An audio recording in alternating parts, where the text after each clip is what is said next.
Welcome everybody. You're in on Fatties Over 40. Today we're going to do a little something different. We're going to go ahead and do top 10 movies for Jones and myself. So that's going to be the main topic of discussion. But as always, we start with a drink because it's a couple of guys enjoying the time at the bar. So today's drink is a cocktail. It is something that I did not make up. I found it. But it's delicious. It is for all you tequila lovers out there. It is a mix of a white tequila. It has lemon juice, maple syrup, and then also ginger beer. It is, I feel, delicious, but I'm a tequila fan. What do you think of it? Not a big fan. It's not a drink I'd probably order or try, mainly because it has tequila. The ginger kind of sets me off a little bit. I'm not a big ginger guy, but I can't taste the tequila in it, so that's a bonus in my book. I'd probably give this a B+. I wouldn't give it an A, but I'm not going to discount it. It's a good drink. Like we said before, we're always down to try everything. May not like it. We might like it. It's part of the business. Yeah, that's what it is. You're not going to like everything. Absolutely not. But this, for me, delicious. But I also like lemon juice a lot. I like ginger a lot. So, yeah, that is what it is. I can't even taste the maple syrup, and that's probably the best part for me.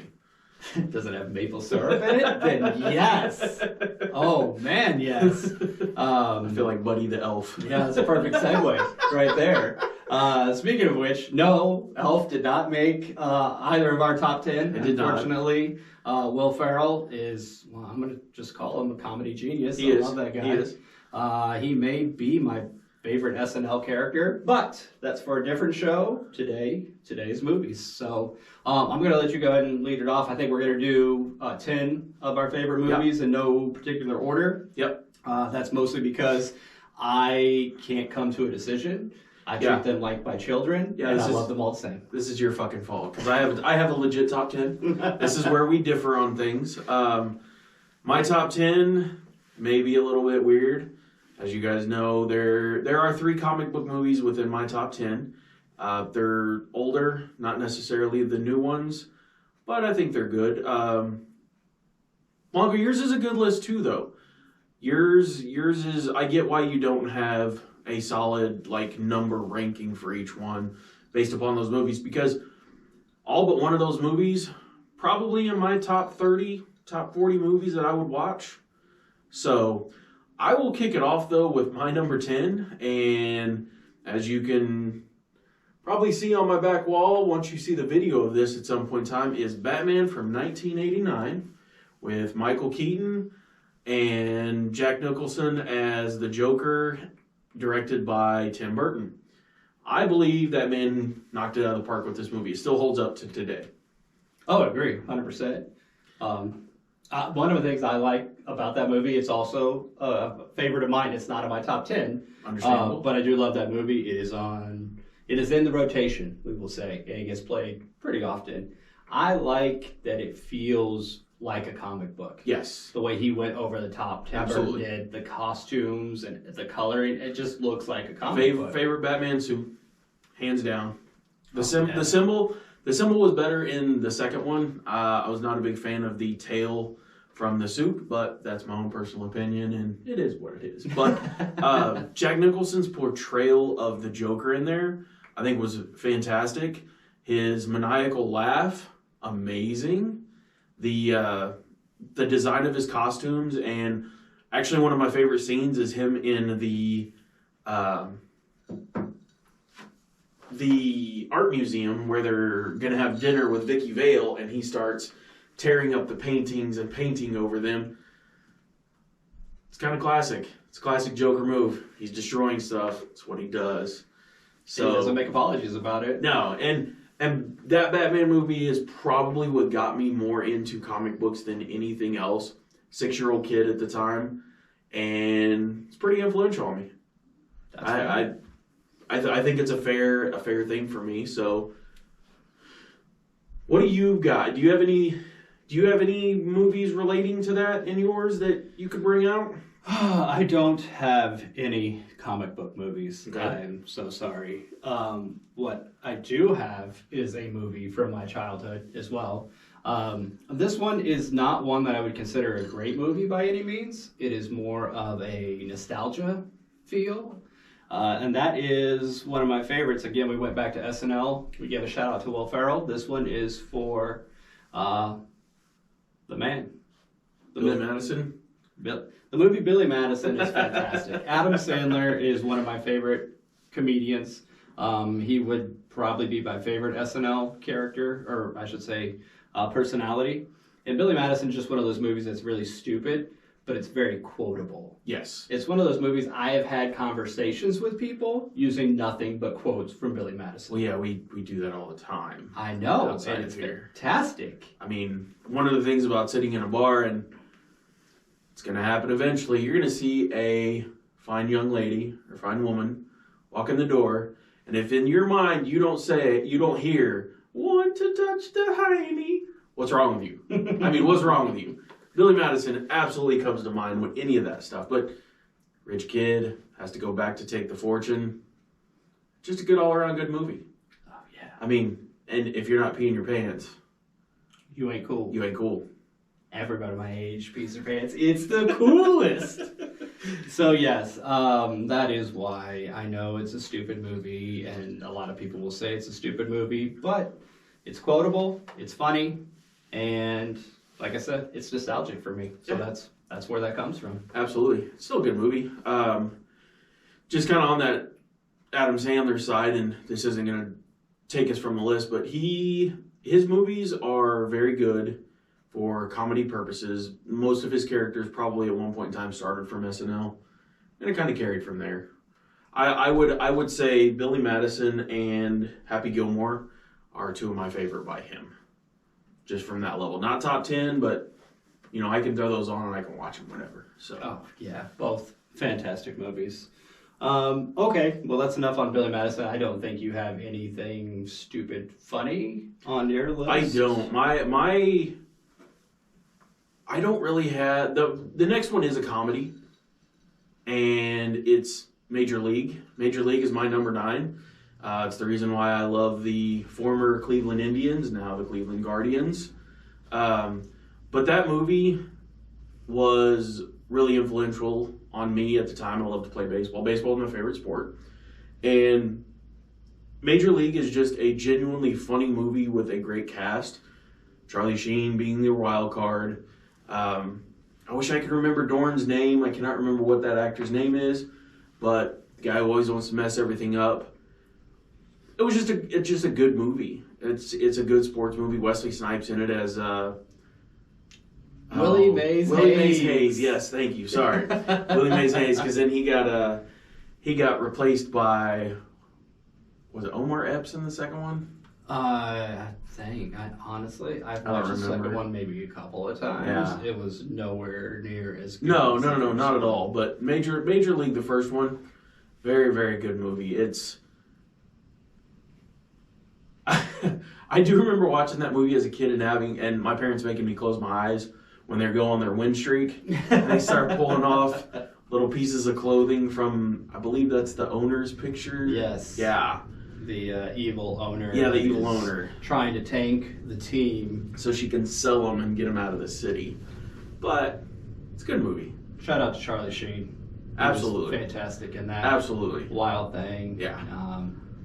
Hey, you know what he did for kids of that era? He made it okay to have those thick bottle glasses. It was cool because Wild Thing did it. So He did make glasses cool for those kids back in the day. thanks, Charlie. Appreciate you, buddy. And I did have to wear glasses, which sucked for a long time, but that's a whole nother story. Oh, we can have a whole nother podcast about how much it sucks to wear glasses. Oh, yeah. Yeah, but you didn't have them until later.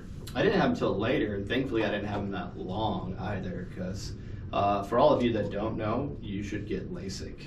Yeah. So that's, again, that'll be the I Can't See podcast, where we talk about being blind and how we had to have things cut on our eyeballs. Yeah. So yeah, I like Major League as well. It's one of my favorite sports movies. I'll say that. It's right up there. I also love baseball, and I think baseball movies are probably the best. For sports movies, baseball movies are probably the easiest to do.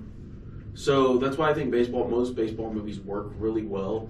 Bull Durham, great movie. Yeah. And then fast forward to a couple years ago with the movie 42 with Jackie Robinson. Very good movie. Chadwick did a very, very good job in that movie, along with the kid from Friday Night Lights and Tokyo Drift, and I can never think of the man's name. But as Pee Wee Reese, they did a really good job. Harrison Ford did an amazing job also. But those baseball movies are easier to do because you don't really have to worry about people getting hurt from getting hit. Like in football movies, there's not a whole lot to them. I don't know. I love a good football movie, but I didn't put any in there. I didn't either. I didn't put any. You don't have a sports movie in there. yours. Bull Durham. You mentioned Bull Durham almost made it, but I had another comedy that I put above it, so it did not make the list. Okay, so we did Billy Madison, we did Batman, we've done Major League. I guess I could start towards the bottom of my list, even though they're not in order. How you go wherever you want to on yours, because your movie list, I can see why there's no order to it, and it makes sense to me that there's not an order to it actually, because mine are ranked for a specific reason. Yours are just movies that are good to watch, and I get what you were saying about how not having a list, because they're all movies that you want to see. Yeah, I feel like it's my list is what you may call eclectic. Yes, I'm a little all over the place. I love cinema. I like shooting video. I like editing video. So I like movies. It's so hard for me. It's one of those, whatever mood I'm in that day, that's what I'm going to watch. Absolutely. And speaking of moods and dictating things, I think that'll get me to Good Will Hunting, because he was in a mood for most of that. My man, Matt Damon, Ben Affleck, the late, great Robin Williams. It's a great cast. It's a great premise of a movie. I mean, yeah, that's really smart. Jesus, did that pick that up? It did. I don't know what that was. Is that you shitting your pants over there? Are you farting already? No, I'm not farting yet. Oh, okay. Must have been those chili dogs you had before the game. Might have been. Another good baseball movie, but on to the next. Yeah, Good Will Hunting's, I don't want to call it a feel-good movie. It's more of a drama, but it's got some comedy relief in it. It's not serious throughout. And it's good to see somebody, kind of succeed in life as opposed to getting stuck in the normal everyday rat race when... There are a lot of cheesy-ass lines in that movie, though. Good God. The bar scene, I can't tell you because I always mess it up, but when Matt Damon and Ben Affleck get into it with the smart kid, or the one who thinks he's smart, and then, what's he say when he smacks does he smack He puts the napkin on the window, and he goes, "Do you like?" At first, he asks him, "Do you like apples? Do you like apples?" Yes, yeah. Yeah. And he's like, "Slap applesauce, bitch," or something like that. He goes, "I got her number. How you like them apples?" And yeah, I mean that's terrible. That's fantastic. That guy was a douche. I'm not saying he wasn't a douche. He deserved it. He did. It's funny. It's good. It's good comedy. It's good humor in that movie, because that's a pretty serious movie if you think about it. Oh yeah, it's got a serious topic. But yeah, overall it's a great flick. It's a different kind of flick. Yeah. Like I said, I think that's probably might be the common theme in all of my favorite movies is if you can't quote it, then there's really not much in it for me, because I always want to put it. My brain works in weird ways. And everybody's going to pick up on that eventually. They'll be like, what is he? Jesus, does he do anything besides quote movies? No, not really. Not really. That's very true. And one of the movies on your list, I'm pretty sure that at one point in time we've had multiple conversations simply quoting that movie. We'll get to that in a minute because oh god, yes, it's on the wall beside us, which I don't know if the camera picks it up or not, but we'll get to that in a minute. So. My number 8 is going into the sci-fi genre is Terminator 2: Judgment Day. I was too young for when Terminator 1 came out with Arnold and that whole coming back from the future premise to try to take somebody out so that the machines can win the war. But Terminator 2 is probably my favorite Arnold Schwarzenegger movie. And part of it is because he kind of becomes John Connor's dad.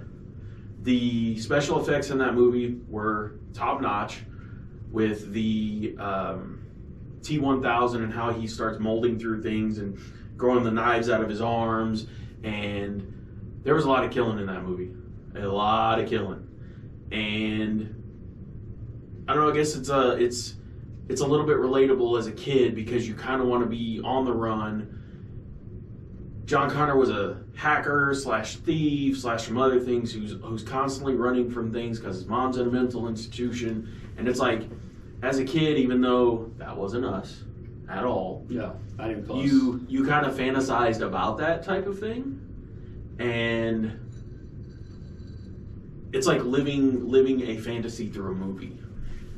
Yeah, Nobody wants to be chased by a robot who's trying to kill you. God no. But the thought of it is like, that'd be kind of fun if I could get away with it, or I could eventually beat it. Because that movie doesn't really have a happy ending. You would think it did, but it really doesn't because it just leads on to more problems later on in the future. Yeah. Because they don't stop the machines. That's the whole premise behind that franchise. Like any great movie, it's all about what can we franchise? Absolutely. Can we make 10 of these and people will keep coming back and give Well, us and- millions of dollars? Yes. What are they on? Like 7 of them now? It just feels like they don't end. Don't get me wrong, No. the new ones are good too. Yeah. I love the Terminator franchise. But I agree with you. I think T2 is my favorite. The villain is what really makes that one set apart. Yes. I mean, it's freaky. Just think, I mean, you and I both have shotguns, and just you think you shoot something with a shotgun and you're putting holes in it, and you're just like, how is this not dead? Like, what is going on? Well, that movie's a prime example of it because one of the guns that Arnold Schwarzenegger uses is a lever action, and you can never tell if it's an actual shotgun or if it's like a 470 or something like that. But it's something that shoots large caliber bullets, and when he shoots the T1000, the like liquid metal thing, like he's blowing holes in there that are like the size of a body cavity, like huge. Yeah. And then all of a sudden it just shrinks back together, and that man's back to fighting again. It's like, who does that? Who does that? But that was a really good movie. It kind of scared me as a kid a little bit, but I got the premise of it. I thought it was really good. So that's my number 8. Solid number 8. I think so. Okay. Well, I don't necessarily have anything related to that, but I will announce my next pick by asking you a question. Okay. And that is, who is Kaiser Sose? That is from The Usual Suspects. That is from The Usual. I'm like, I haven't seen The Usual Suspects in so long. Because, remind us who's in that movie. Kevin Spacey is really the main character in that movie. And he plays... we didn't announce this before, and we will have to do it now because it's about to come up. Spoiler alerts are going to be throughout this, so Usual Suspects is a bit of mystery, and it kind of unravels. Kevin Spacey ends up being Kaiser Sose. Sorry, as I butchered that. Basically, it's just a bunch of guys that are sitting in jail.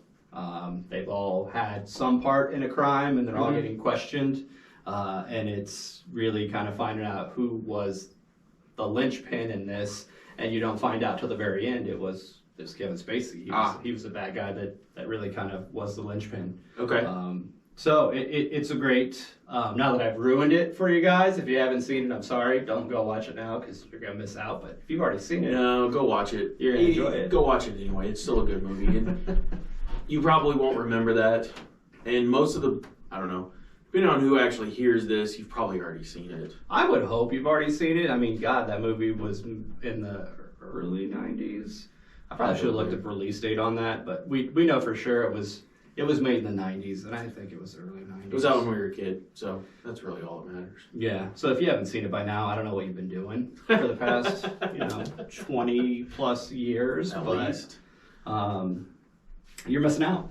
Yeah, I would agree. That is like I said, it's been a long time since I've seen that movie, so I don't really have a good comments for it. That's fine. It's not one of those movies that... I know I've seen it, but it's not like... wasn't rememberable to me. So, for various reasons, not saying that it's not a bad, it's not a good movie or anything. I don't remember it. I don't remember it.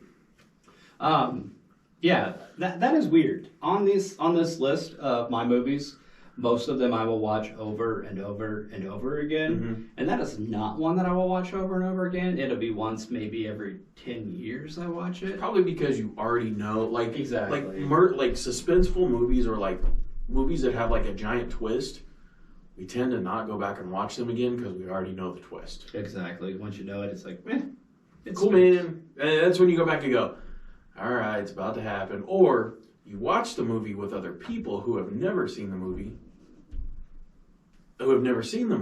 so that you get to watch their reaction to what's coming, what's about to happen. I enjoy doing that. Yeah, watching it with other people. Like, hey, have you seen this movie? Great, sit down. But then I'm the jerk that laughs at the scenes that are funny before they happen, and then that kind of ruins it for people. Because you get that grin or that shit-eating grin on your face, and you're like, oh, it's about to happen.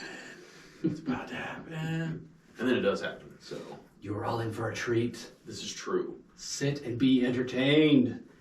So yeah, we don't have to go into detail on that one because it's good. Yeah. It's a very good movie. It's just not one that you probably want to watch over and over again. No. So, we'll go to my number 7, which this movie scared the absolute shit out of me as a kid. And it's crazy because people are probably wondering, well, why would you put a movie that scared the shit out of you as a kid as one of your top 10 movies? Well, I like to be scared sometimes. I like going to haunted houses. I like horror movies. My number 7 is It. And not the first, not the new ones. The original one with Tim Curry as Pennywise, and John Boy Walton as the main character, as one of the main characters, along. Who else was in that movie? Ritter was in that movie.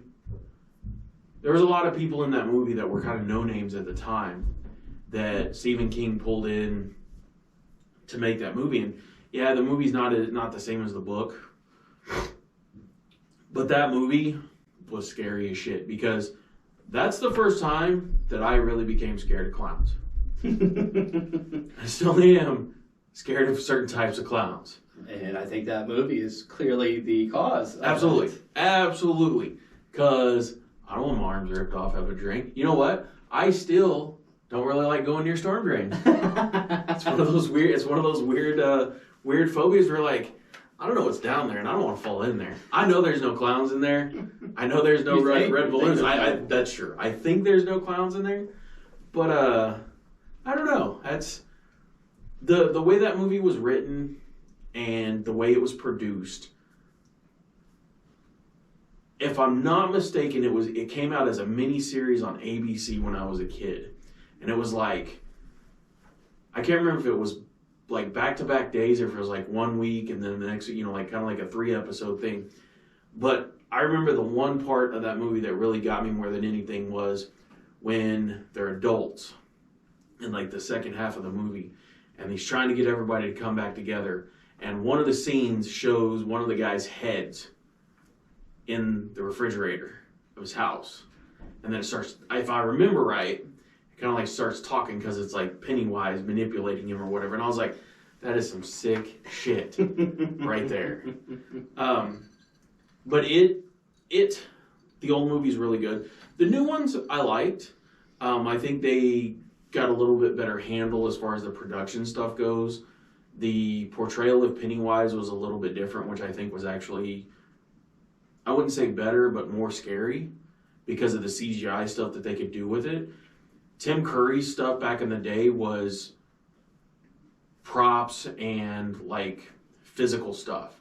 And he was a very intimidating presence because of his his demeanor, his makeup, his voice, and like that's what resonated to me as a kid, scaring the absolute shit out of me.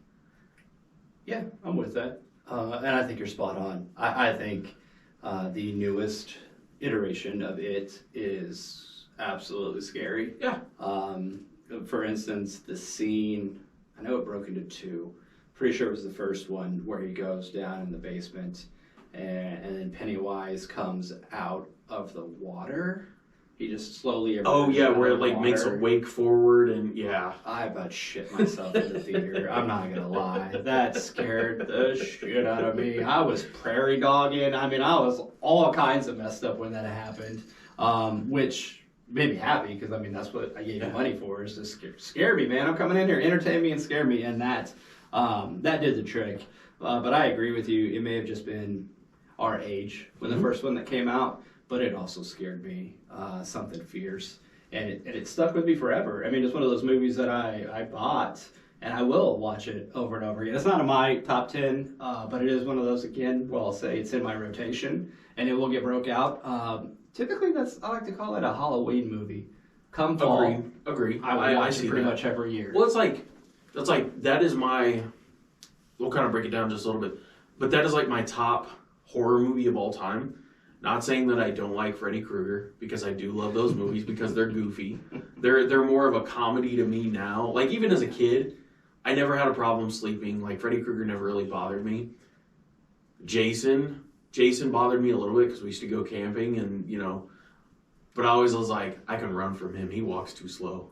Even though we all know the whole mantra of walking slow in a movie, they get you every time. It's just the way it is. See, Michael Myers never really scared me because that was like significant to a single town. That guy wasn't coming to my house. So no, he didn't want anything to do with you. He just wanted to kill his sister or whatever. Yeah. Weird incestuous some weird thing. I'm like, dude, that's weird. That's on you, man. That right there made me like, well, that guy wanted to do with me. But like the whole character of Pennywise and what he did and jacking with people's minds so much was just, it was very profound to me as a kid. So I get that, man. Pennywise is a scary mofo. That he is. Oh, okay. Now we're coming later in the 90s with my next pick. And this is a movie that, well, I'll be honest with you, it's sci-fi, but there are days where I don't think this movie is actually fake. It could be real. We could be living in the Matrix. Okay? I feel like some things, you just get this weird news stories and you go, that can't be fucking real. There's no way that's happening right now. And then you're like, oh shit, maybe this is real. Fuck. Well, that's like The Matrix is one of those movies where I can watch it. That is one of those true movies, like the whole franchise, all 4 movies. If it's on and I have nothing going on, I'll leave it on. The bad thing for me about The Matrix is I used to sleep with the TV on. And because the first, 30 to 40 minutes of that movie is not really action-packed, it's more dramatic, I used to fall asleep to that movie. But I do like that movie, and I think The Matrix kind of falls on the same lines as like the Terminator movies, just not as action-packed. But the premise behind it of machines taking over the world at some point in time, and The Matrix is far, far into the future of that happening. Mm-hmm. I do love that movie. Keanu Reeves did an amazing job in that. Lawrence Fishburne. I agree. That's probably just outside of my top 10 of movies. So the premise itself, okay. I'm not going to go off on too much of a tangent. But AI scares the shit out of me. Well, I mean, here's the thing. Every time I read an article about it, or there's a news story about what we're doing with AI, does it do a lot of cool things? Yeah, it does. But I've never had anyone lay out exactly how this works and exactly how we know it works, and that's why we can control it. We can't. To my knowledge, we don't even know how the fuck it works. That's true. We just got some shit going on, and we're like, it does good things. Well, it can do some bad shit too. Because instead of somebody writing the code, the ones and zeros and the for statements and the what statements, it's writing its own shit. And who knows who knows what's going to come out from those ones and zeros and all that other shit. Which is, I'm not going to lie, AI is a little scary too. There's a lot of movies that kind of show how robots can go bad. Mm-hmm. The Matrix is like the ultimate doomsday of what all these other movies are trying to warn us about. And I'll tell you where it's going to start. I don't know if you've seen the Boston Dynamics little robot dog. It just has like these 4 weird legs. We can I know what you're talking about. That thing is creepy as hell. And that's what's going to happen. The AI is going to break free and control all these little robot dogs. They're going to come and just start ripping people to shreds. It's going to be awful. It's like the DARPA dogs. It's the same premise. Yeah. Except for these the Boston Dynamics dogs have a little bit smarter. They're not really controlled. Yeah, no, the Matrix. The Matrix is a good movie. It's a good premise. And if you do think about it, because I don't know, I experienced this. It's kind of weird. The whole deja vu thing. Oh yeah. There are many times where I sit there and I'm like, I've been here before. I recognize that TV show that's on. Like, and I start looking around and I'm like, I had a dream about this. I had a dream about this. And you're like, and that's what makes you question, are you in the Matrix or not? Because it's a believable movie. Oh, 100% it's believable. And it's creepy, and yeah, I would not be surprised. I know this sounds so dumb, but if that happened in the future, I really would. You wouldn't be shocked. I'd be No, like, you're yeah, like- we're dumb. you're That's like- what we did. There's a movie about it in 1999. So Of course that's happened to us because we're stupid. Oh, God. All right. Well, that's depressing. I don't want to talk about that anymore. I don't want to talk about my pending demise to robots. it happens. All right. Well, my number 6 is a movie that probably did not get any mainstream, and I don't believe it did. It's a movie called Equilibrium. It has Taye Diggs, also has Christian Bale, right? Christian Bale's in it. Yes, thank you. Sorry. And if you know anything about literature, you know the movie or the book Fahrenheit 451, and it's kind of based on the same lines of that, where Equilibrium's set kind of in a dystopian future where their job is to eradicate anything that can make people think.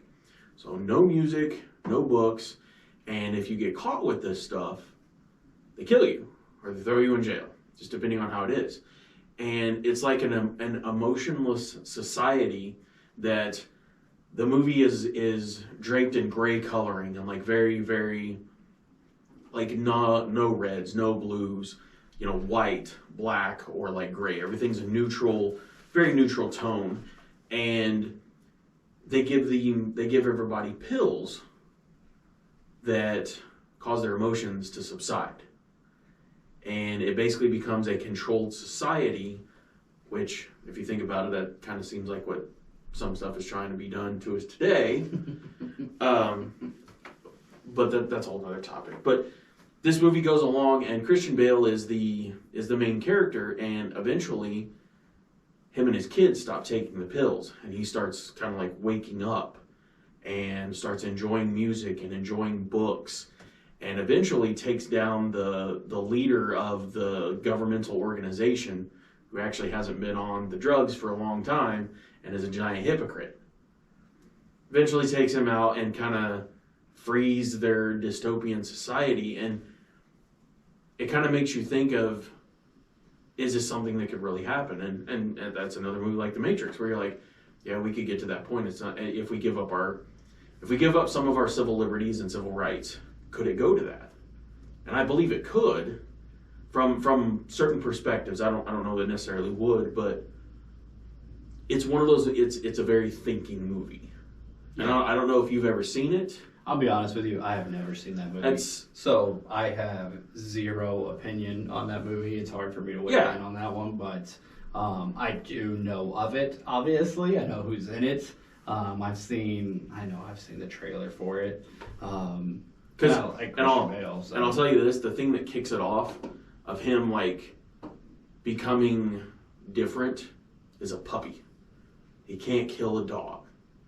And, you know, that seems to be a general theme, man's best friend, things like that. Brings him out of his little emotionless time. So I know you're not a huge big fan of dogs, but you know, Hey, and that's only because of health issues, not because of. Yeah, You don't I like dogs. dogs. I know you. I I've know you always love been a dogs. fan It's of just dogs. It's just when you're allergic to them Yeah, and you yeah, can't breathe when you're around them, that kind of makes you pull back. yeah. No. I get that. I get that. I'm not trying to throw your personal business out there, but you know what I'm saying. Yeah. Yeah. Well, I will see your movie that I haven't seen, and then I knew will this was raise coming. you a movie that I'm sure you haven't seen. No, I have not. This takes me to the next one on my list, which is Life is Beautiful. And that is a complete outlier on this list. I know you've never seen it, but let me spoil this part of it for you. Go ahead, because it's not even in English. Because I did look the movie up. I didn't know that it wasn't in English. I read the synopsis of it, and I'm like, that movie doesn't make sense for him. But please do tell why. It is a foreign film. It's in Italian, and it has nothing but subtitles. So it is. So if you can't read, don't watch it. Yeah, if you can't read, you're not gonna know what's going on. You might want to skip that one. It ain't for you. But I will say, it is historically a great movie. I got turned on to it, oddly enough. It was a assignment in high school English. It was one of the things that we could watch and do. I don't remember if it's an extra credit. We did a report on it. You did that. You did that with stock. I did do that with stock. No, you didn't. Yes, I did. No, you didn't. Bullshit. I'm calling bullshit on this one. So that's what it was. Crazy That's the lady. premise. That's how I got into it. I got to watch it there. I'll just give you a background on Yeah. it. Basically, it's depressing as fuck. It is from World War II era. This guy is Jewish, living in Italy, doing his thing. He meets the love of his life as a waiter, falls in love with this lady, and really, not creepily, but he initiates conversation every time he sees her and eventually wins her over. They have a kid. Nazis take over, and then they get taken to a camp. Oh. It was supposed to be the guy and the son, and the wife doesn't want to leave her family, so she goes with him. And the sad part is he actually makes a game out of it, so the kid's not scared, and he tells him you can win a prize, and everything you do, you get points, and that's how he gets the kid through the camp, per se. Right. It's really, it's dark. It's a really dark movie, but I think that's what I love about it. You take a period that is maybe the worst in human history. I'm gonna put it up there. It's pretty damn bad. Yeah. And you find love in that period. So we have the worst of humanity and the best of humanity, and they're kind of pitted at odds. And in this one, it's the Holocaust. Yeah, it's no good. Yeah. But to see some positive, to see him main positivity in the darkest thing you can experience, is beautiful. Hence life is beautiful. So do they make it out? To be honest with you, I haven't seen that movie in over 20 years. Okay. If you don't remember, you don't remember. I want to say it's not a great ending, if Okay. I remember right. I think it was Okay. pretty dark. But the point of it is that he is keeping things So up and positive for the kid. no, that's okay. And see, that's not a movie that I would see you like. It makes sense now as the reason why you watch that movie, because I don't see you watching those types of movies because I don't really think you like depressing movies, but. And it's not depressing. That's the thing about it. Okay. It is. That's why I say it is set in the worst backdrop you could possibly have, but yet there's still a positive message throughout. Okay. So it's somebody that will not be Like just brought because down. of the times and the bad things, he still wants to produce or have a positive outlook and a positive interaction with his kids and things like that. It's just the overwhelming love that he has Yeah. for his wife Okay. and his kid that keeps him going. It keeps him moving forward, keeps him positive, and he takes care of him through the whole thing. It's a great flick. Like I said, warning, it's not in English, it's got subtitles, but the movie's fantastic. It's definitely worth the watch. Okay.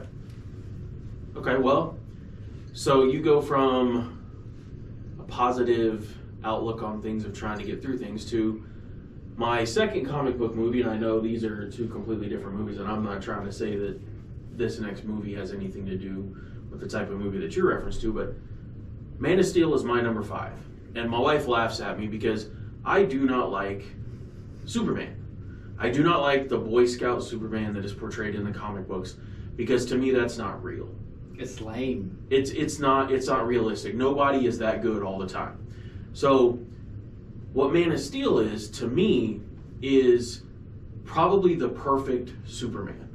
And the reason being is he gets blasted off from his planet, which Russell Crowe and I cannot think of what her name is, do a really good job of playing his parents on Krypton.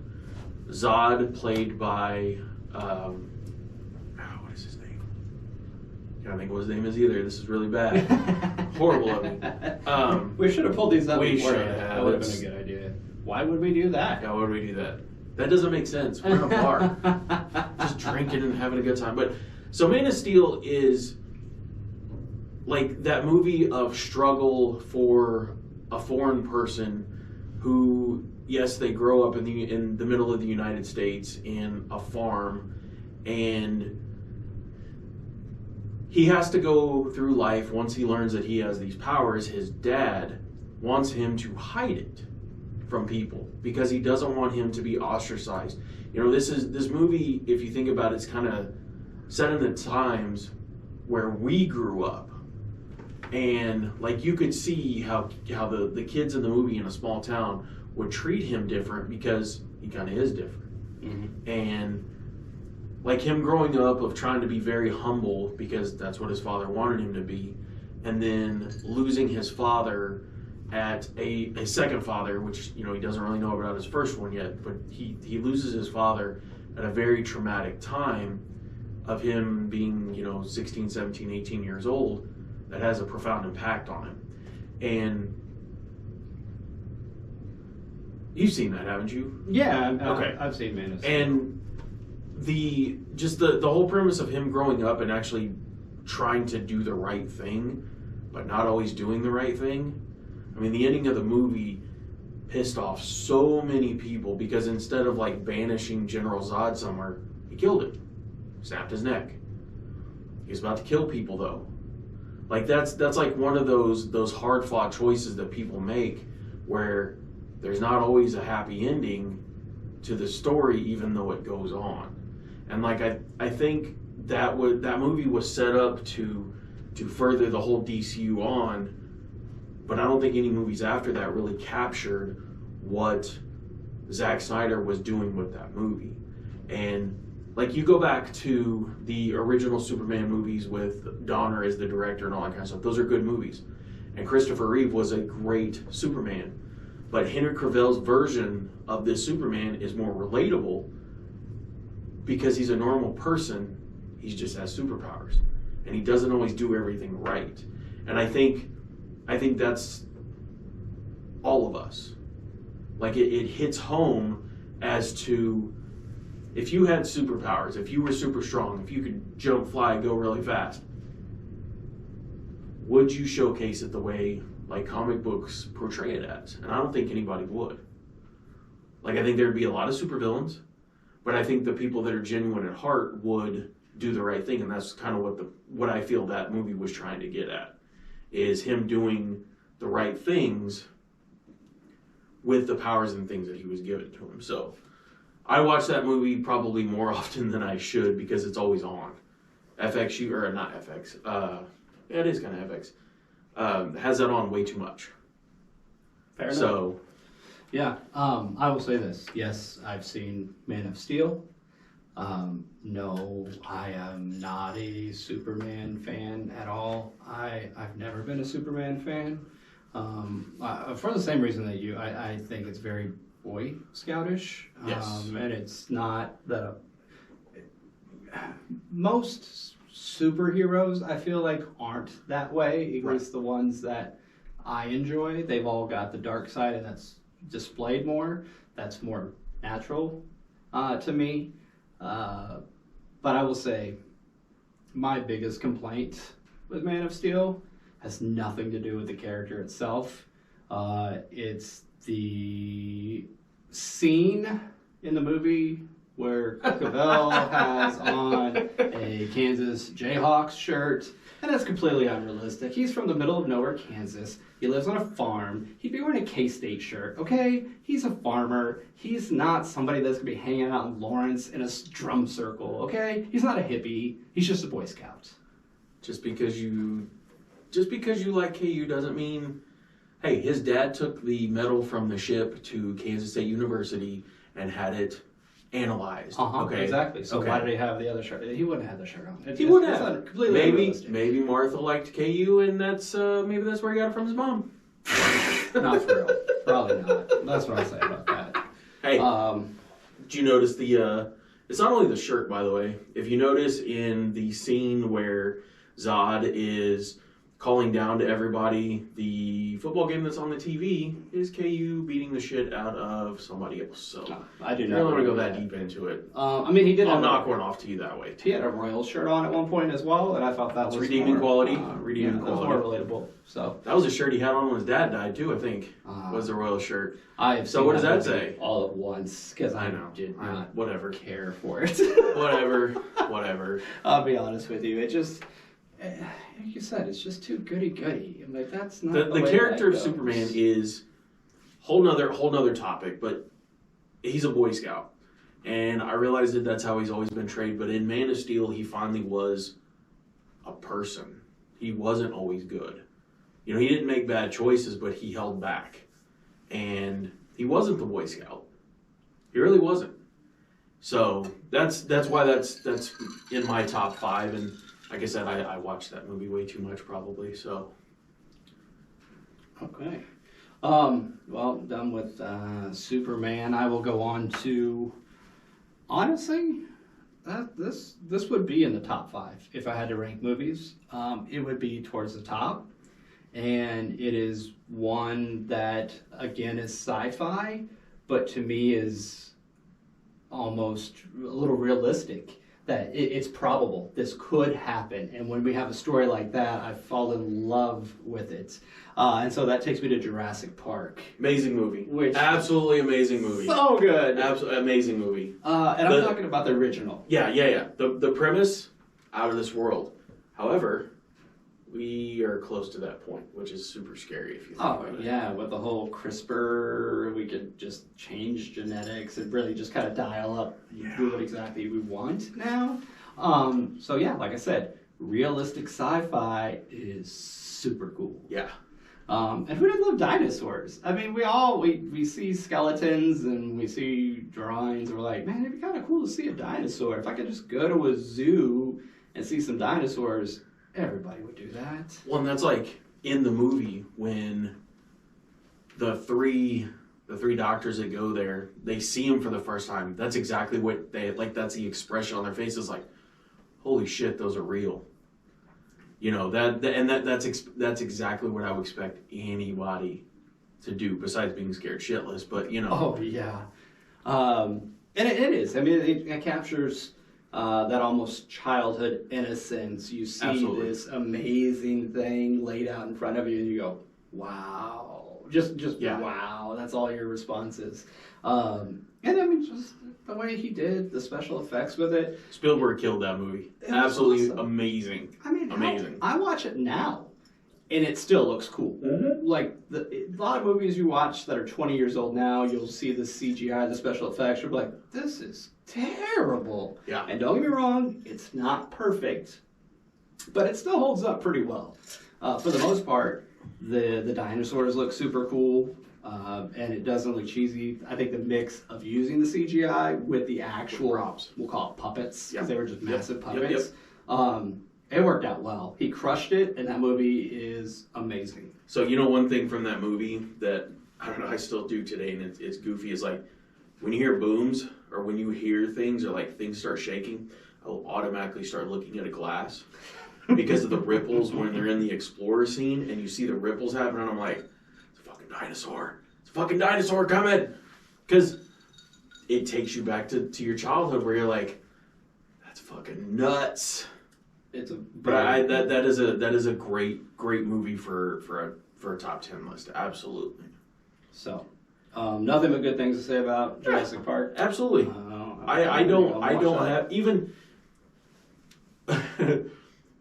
Probably one of my favorite lines from that movie is from Samuel L. Jackson when he's about to flip the switch on. He's like, "Hold on to your butts," and like it's funny to me because there are times where I reference that, and people just look at me like, "What the hell are you talking about?" Like you just have to know.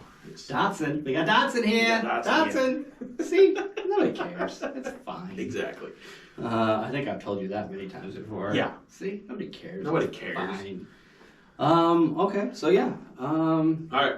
So my number 4 is completely shifting categories to. I call it a gangster movie or a mob movie. It's Casino. Casino with Robert De Niro and Joe Pesci, Sharon Stone. That is probably my favorite of the gangster movies. And I love Vegas. Solid. I love the ties that it has to Kansas City in the movie. The premise of the movie is really good, and I don't know if you've never seen Casino, go watch it. That's all I can tell you about that because it is a really good movie, and I don't have anything bad to say about it. I mean, if you've seen the movie, you know what it is. I don't have anything bad to say about it at all. I love Casino. I love Scorsese. I mean, for my money, I don't think he's ever made a really bad movie. They're all fantastic. The thing about his movies, we just talked about that cast, and it's really any cast of his movies are pretty much the same people, which I don't have a problem with. I think they're all solid. Just Joe Pesci as a gangster is one of my favorites. My clown. Am I here to amuse you? Yeah. So yeah, no, Casino's fantastic. And honestly, that relates to my Absolutely. which is yet another Scorsese movie. But mine is Goodfellas. And I think of the Scorsese picks, that's probably obviously my favorite, is that one. There's nothing about that I don't love. I mean, Ray Liotta absolutely crushed it in that movie. Lorraine Bracco, who then did Sopranos, which is one of my favorite shows. Like, again, overlapping cast, it seems, every time. That's just Hollywood being a little racist, I feel like. Well, and that's like Scorsese's movies, I believe, are kind of all of his gangster, like mob type movies are all in the same universe. Like if you think about it, yeah. Like Goodfellas came out in what, the 80s, I think? Goodfellas came out in 1990, almost. 90. Okay, yes. So 1990. Casino comes out mid to late 90s, I think? I thought it was like 92. Hold on, I've got it right here. I'll pull it up real quick. Okay. But yeah, Casino was 95. 95, okay. So you got like a 5-year gap of it's kind of like the natural progression of things. Because in like, speaking of course Scorsese, then you move into the Boston gangsters of The Departed. Mm-hmm. I mean, so it almost feels like he went from New York to Vegas, back to Boston, kind of floating back and forth. And that might even tie into... Did he direct The Irishman? I feel like he did do The Irishman. Okay, so then that's another segue into that. So I would say that probably any of Scorsese's mob movies. And you can't go wrong with a mob flick. I mean, it's one of the few times, maybe not few, but you root for the bad guys. Yes. And I have no regrets about rooting for the bad guys. I'm like, that bad guy needs to win. That bad guy's awesome. Well, that's like mob movies, like the Godfather series and The Godfather. It's a good story. I'm not a huge fan of The Godfather. However, I will totally watch Goodfellas. I will totally watch Casino, and that's probably because it is Scorsese. Yeah, dude's awesome. Yeah. Badass dude. Absolutely. Okay. So yeah, those were related. But then we're probably going to go to something that is not related for you again. Again, this is partially my fault because my taste is all over the place with these movies. It's all right. And you're more streamlined and together. It's all right. You are an abstract thinker. I am more of a kind of follow follow the leader type shit, but that's okay. So my third is The Big Lebowski. And Dude, if you haven't seen that movie, go watch that movie. It starts out weird, and it's weird throughout the movie, but the the premise behind it is hilarious to me because there is no real premise behind it. Bunny, the other Lebowski's wife, goes off on and does some crazy shit on him, and then that's how the dude gets wrapped up in all this mess. And the bowling alley scenes are some of my favorite scenes. nobody messes with the Jesus. It's nobody fucks with the Jesus. I was trying to keep it PG. Fine, now I gotta put an explicit label on this bad boy, but fuck it. Here we go. We'll just start dropping F-bombs. It's fine. It happens. It was in good taste. I was referencing a movie. I can't get canceled on this one like the first episode. You should have just retorted. You should have just been like, you're out of your element, Donnie! You're out of your element! But see, that comes up on a daily basis because a really good friend of mine, we call Donnie because of this movie. And all the time, like, shut the fuck up, Donnie. You're out of your element. And anytime any of us says it, they're just like, that's Steve Buscemi from The Big Lebowski. And like I strongly relate to Walter. Why? Because you don't roll on Shabbos? Because I do not roll on Shabbos, okay? I do not roll on Shabbos. But that's why. Because it's funny. John Goodman is hilarious in that movie. And like it is sad because, you know, Donnie does get shot. Or he has a heart attack, sorry. He has a heart attack in that movie. And he dies. But that movie's really good. That's one of my top three that I may not watch it all the time, but if I want to sit down and watch a movie that's going to take up a little bit of my time, I'll totally go watch that movie. Yeah, I agree with you. Like I said, luckily, I don't say luckily, I'm surprised that one didn't make my top 10 because when I was putting my list together, it was... You probably didn't think about it. No, I had it on there. Oh, did you? Okay. I just had to whittle it down. Yeah. And the reason that I love it so much is it's quotable. Absolutely. I mean it comes Absolutely. up, you just say Lebowski, and I just start thinking of all of the... I mean, hell, you got a nice rug here. It really pulls the room together. I mean, it is so good. That movie is quotable from start to finish. At some point in time, we will be drinking White Russians. Oh, yeah. And the whole reason why I ever even tried a White Russian was because of The Big Lebowski. Because I'm like, that dude drinks that way too much. What is this? I need to try this. And then I drank it and I was like, holy shit, this is amazing. I can see why he drinks this all the time. Okay, so when we do that, when we have an episode where we're drinking White Russians, we might as well wear jelly sandals as well. Oh, absolutely. You have to put your hair back in a mantle. And we have to wear robes. We're gonna wear robes because I'll be comfortable. Oh yeah, absolutely. I had to pull the recliners down here for that one instead of being on this hard ass table that I knock on all the time unintentionally. Hey, it happens. It's one of those things. All right. God, so good. I didn't want to leave The Big Lebowski. I love that movie. We could probably have an entire episode about that. Oh, we could have at least a 30-minute conversation about that. Well, mark it 8, dude. Mark it 8. We're gonna fucking do that later. That's a foul. That's a foul. I'm not marking. I'm not marking. Mark it 8. Yes. So. Oh, I feel bad. All right, we're gonna jump off of that finally. Actually, I'll go back on mine, and because we haven't talked about that one yet. Which one? That's why we drive them. I figured we would wait. That would probably be our last one for you. Fair enough. In my opinion, solely because of how much we quote it. And I've seen it so many times. You talk about falling asleep to The Matrix. I used to fall asleep to that movie all the time. I'll skip that. I will go to the next one on the list, which, again, to qualify for me, had to be extremely quotable. And this one it's Tombstone.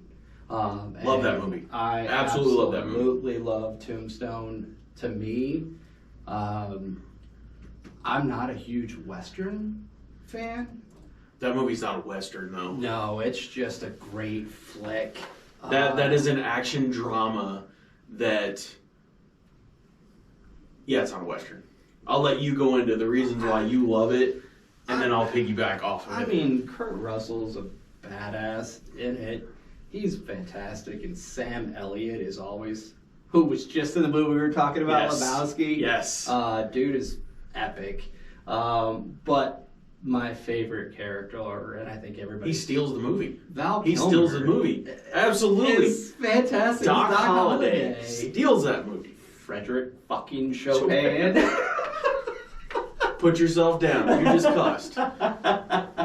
I mean, it is so good. Tombstone from start to finish. I'll be is your fantastic. Huckleberry. Exactly. I'll be your Huckleberry. Come on. Ah, so No, good. that movie's really good. The portrayal of Wyatt Earp and his family in that movie is a little glamorized. Because the OK Corral shooting didn't exactly happen that way. But it's a great shootout for the movie. It's a great premise. Who directed that movie? That one was George Cosmatos. So nobody. Not I don't even know what somebody that dude's that done. I know, no. So I will say that is a movie that I will watch. The cast is great. I don't know how you can say anything bad about that movie at all. No. And It's- I mean, hell, one thing we say to each other all the time is, well, bye. Ah, exactly. Get the fuck on. Exactly. That movie is so good. That is a really good movie. And that's one that you can watch Oh, yeah. over and Yeah. over, and it doesn't get old. No. And sometimes you may even pick up on something that you missed last time because, again, you were laughing at something. Where's Wyatt? Down by the river, walking on water. Come on. I mean, So good. Yeah. It's so good. Daisy if you do. Oh, man. And one of my favorite parts of that movie is him gunslinging with the The cop. with the when cop. he's Yes, drunk He's like, in the saloon.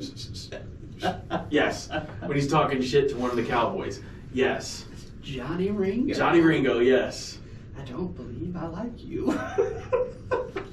So good. Yeah. Yes, Absolutely. Tombstone's fantastic. So, if you have failed at life to this point and haven't seen Tombstone, That's on you you. need to go watch it. That is today. totally on you. Don't wait anymore. No. Get out there and go watch Tombstone. That movie is fantastic. It is fantastic. 2 thumbs way up, Way up. way I up. might give him two toes up too. Yes, sir. All right. Well, now you're up, man. All right, so Tombstone. my number 2 is an Oscar award-winning movie, and I want to say her name. What the hell is the director's name? Where is it at? So it's The Hurt Locker. Came out in 2008. It is Catherine Bigelow. I don't want to say it was her without giving her the wrong credit, but Jeremy Renner, Anthony Mackie go on to star in several Marvel movies together.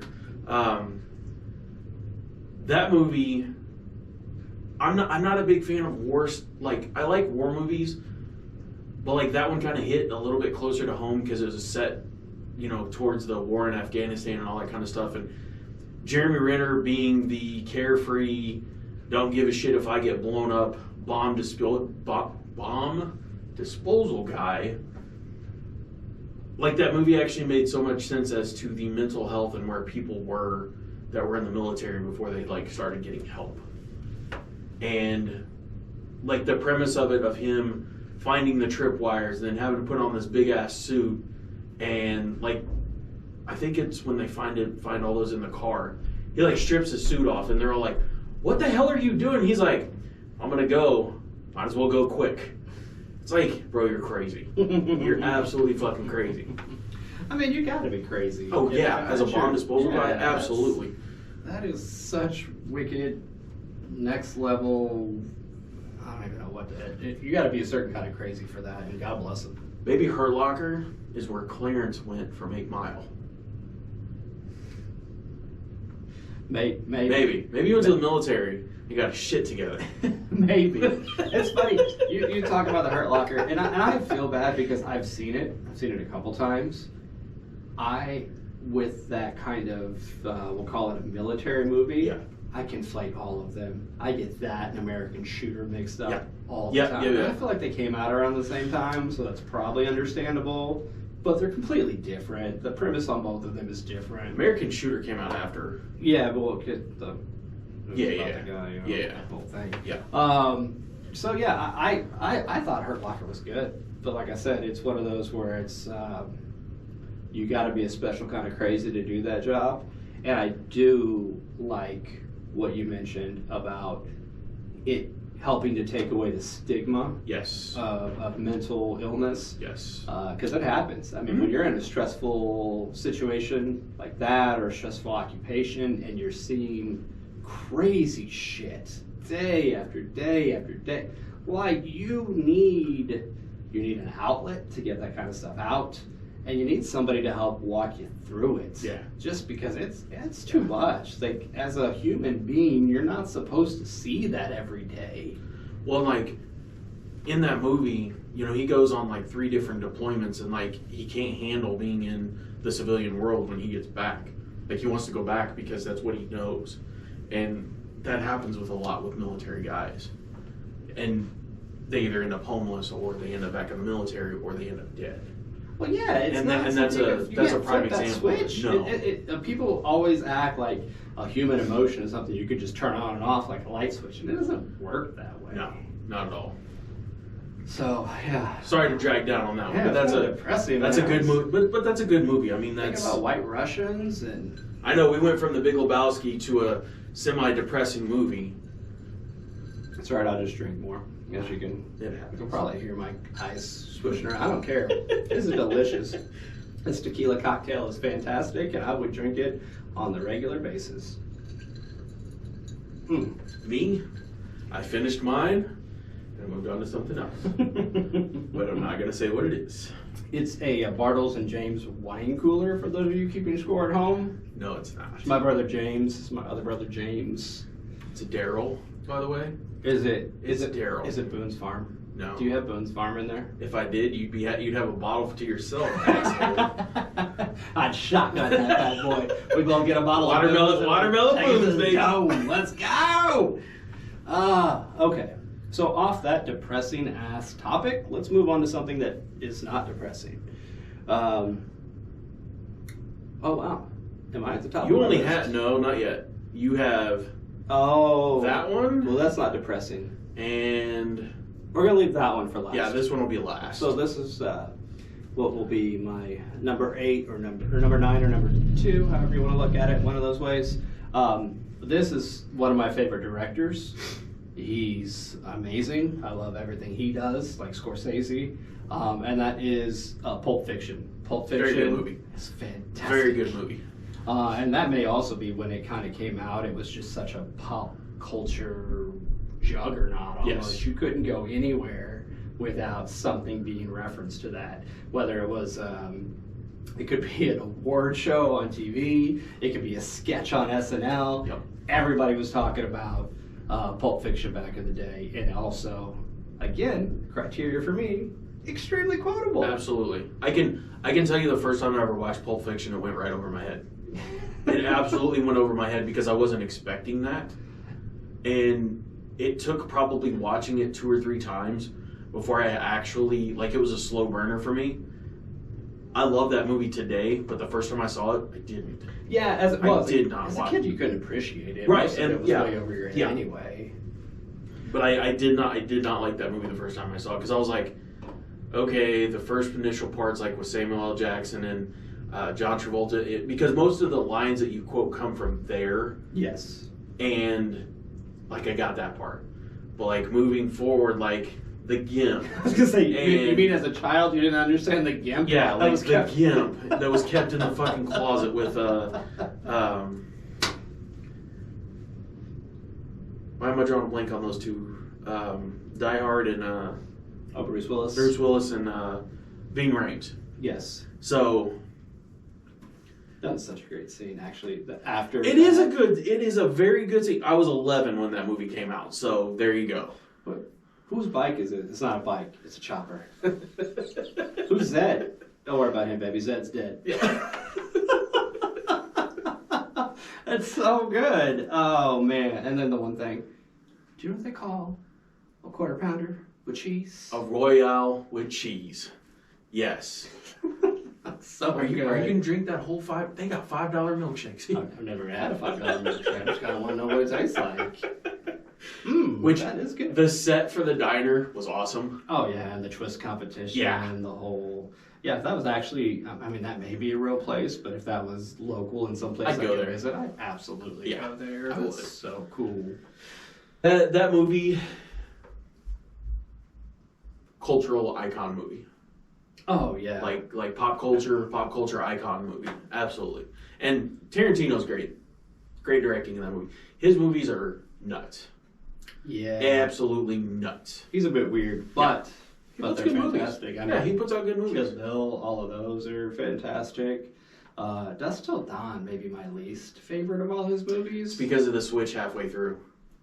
I think that's what it is with a lot of people, is like in Dust Till Dawn, halfway through the movie it flips, and if you don't pay attention to the flip, you're like, what the hell am I watching? When did it become this? It's like your turning point. Like, he didn't keep down the same path. He's like, left turn into a U-turn. You're like, what the fuck? But no, Pulp Fiction's a good movie. So is Reservoir Dogs. Reservoir Dogs is good. they're Once Upon a Time in Hollywood, his newest, I think that's his newest film. I think. Yeah, I think that's his Maybe. newest one. That was a good movie. Dude, they're all good. He always takes references from events that happened and throws them in his movies. Like events that like really happened. Like those always end up in his movies. So So good.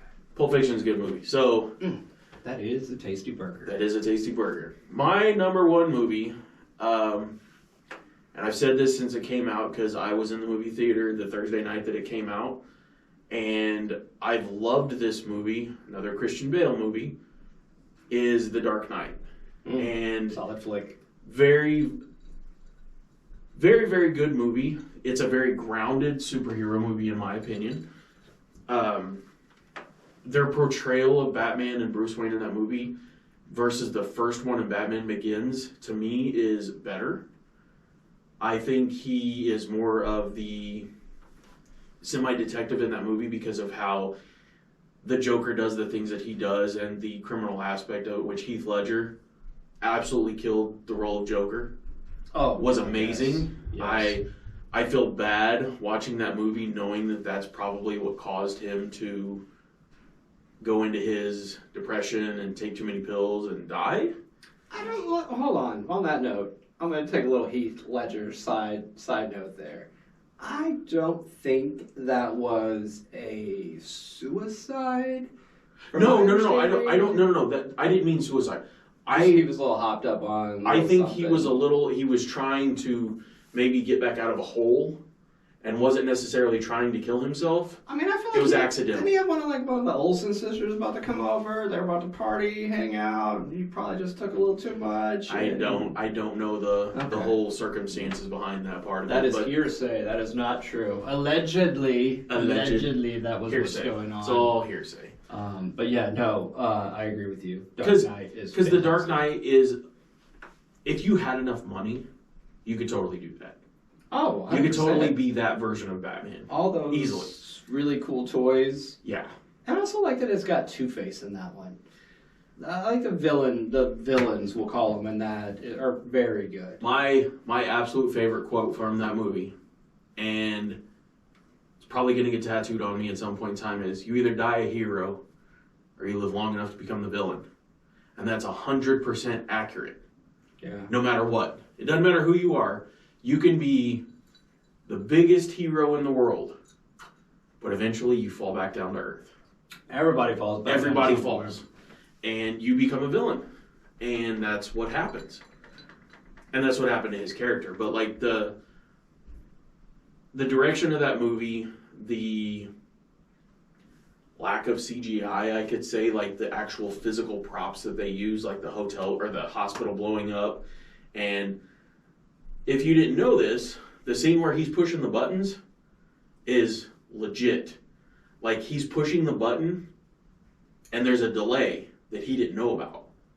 That delay of him, like, startled when the actual bombs start going off. Like, there wasn't supposed to be a delay, and they left that in the movie. Like, that's one of those things that, to get people's reaction out of. Like, the scene where they're in the top of the tower, when they're having the party, when he comes in there, that's like the first scene they ever did with him dressed up as the Joker. Nobody had seen him yet in makeup. Mm-hmm. So when he comes through the door, the reaction that Michael Caine had was like pure. And then the reaction that what is her name? Gyllenhaal. Is that Maggie Gyllenhaal. When she turns around to see him, first time she had seen him. Oh, fantastic. And then that whole take is like, that's like one take of him grabbing her and doing all that kind of stuff. Like, that's pure, that's like raw emotional stuff because she hadn't seen him in character yet. God, I love it when they do that. That's like knowing all that stuff is why that's like my top movie. Not just because it's Batman, but because of the direction that movie is and the things that they did on it. Like, that's what makes that my top favorite movie of all time. I mean, that movie's fantastic. I've got nothing bad to say about it. If it were not for the nostalgia factor, that would be my favorite Batman movie. I get it. I put the Batman of the 1989 Batman above that, simply because Michael Keaton will forever be Batman to me. Absolutely. But Christian Bale killed it in that movie. Heath Ledger absolutely crushed it in that movie. That was clearly the best I'd ever seen him act. Yeah. It was dark. We were just bashing on Superman not too long ago about being too much of a Boy Scout. That Joker was perfect. Yes. Like, that to me is the Joker, and I've never seen anybody play it better. No. And I don't think you ever will. Dark and crazy and just a pure sociopath. And it was a lot of fun to watch. I mean, I wasn't rooting for that bad guy. This is one of those times I'm not rooting for the bad guy, but I'm just sitting there in amazement like, holy shit, that dude is crazy. Yeah, I mean, burning the pile of money. Money's a bad thing. Wait, what? Why are you burning all this money? Oh, this is just my half. This is just my half. I don't need this money. It's like, dude, you have all that money. But like, that's where his thought process was. Like, the magic trick with the pencil. I'm going to make this disappear. I'm going to make this disappear. And I'm like, you're stupid. Ta-da! It's awesome. It's so good. Surely it's gross, but awesome. Yeah, it's a fantastic flick. And another thing that I don't like about movies is when they get a little too long. That's a long movie, but it holds your attention. Yes. It's one of those where I didn't walk out of the theater going, well, we could have cut out at least 30 minutes of that crap and it would have been the same movie. No, that it needed it. It needed it. And it was pretty much and useful. it probably could have gone a little bit longer. I'm glad that it didn't. Yeah, because it could have probably added a little bit more to the ending with Two-Face and even the Joker, even afterwards. But yeah. Great flick, dude. Great flick. I know why that's probably your favorite movie. Like, all those reasons make perfect sense. All right. Well, we're going to move to what I'm not going to call my favorite movie, but it's up there. So I would say this is probably your favorite movie for one reason and one reason only.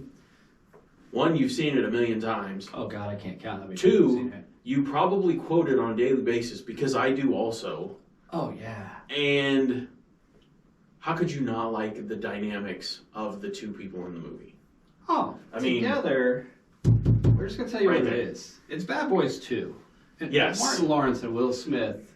And yes, I said 2. Bad Boys 1 is great. It's not Bad Boys 2 is better. Bad Boys 2 was infinitely better. That movie is lightning in a bottle. It's so good. Absolute lightning in a bottle. And it's weird. We look at our list. We've got all these movies. We got 2 that are sequels. One is a legit franchise that went forever. You put T2 on there. Yeah. But Bad Boys is not one that they've been making movies on for 30 years. No. It's one they've made 3. And the third one took, what, 20 years to It's come got a out. long time to come out for the Yeah. for the third one. But 2 is so good. It's so good. I mean, everything about it's good. Like, hey, Dan Marino, get the fuck out. You should buy this car. You should definitely not this one because I fucked it up. I'll drive the shit out of this one. I mean, the interaction that those two have with each other is literally like they're siblings. They're brothers. Oh, and yeah. they've been through so much shit together that like the opening barbecue. Dad, couldn't we have got a better pool than this? It's like that pool cost $4,000. it's like a pool wrapped in plastic, or it's like a puddle wrapped in plastic. It's that, you know, the everything's quotable out of that movie. Oh, everything from start to finish. I mean, I did a lot of shooting. I'm gonna say, damn, somebody shot you in the ass. I went to therapy for that. We go to therapy to work out our issues, not bang the therapist. Oh man, you sick. You sick, man.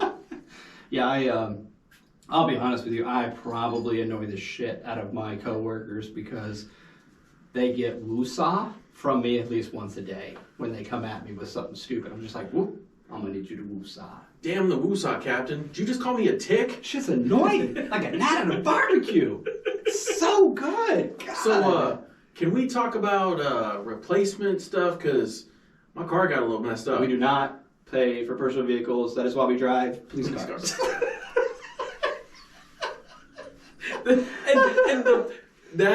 that quote, you have to do the hand motion. You have to do this is why we drive police cars. Otherwise, not as funny.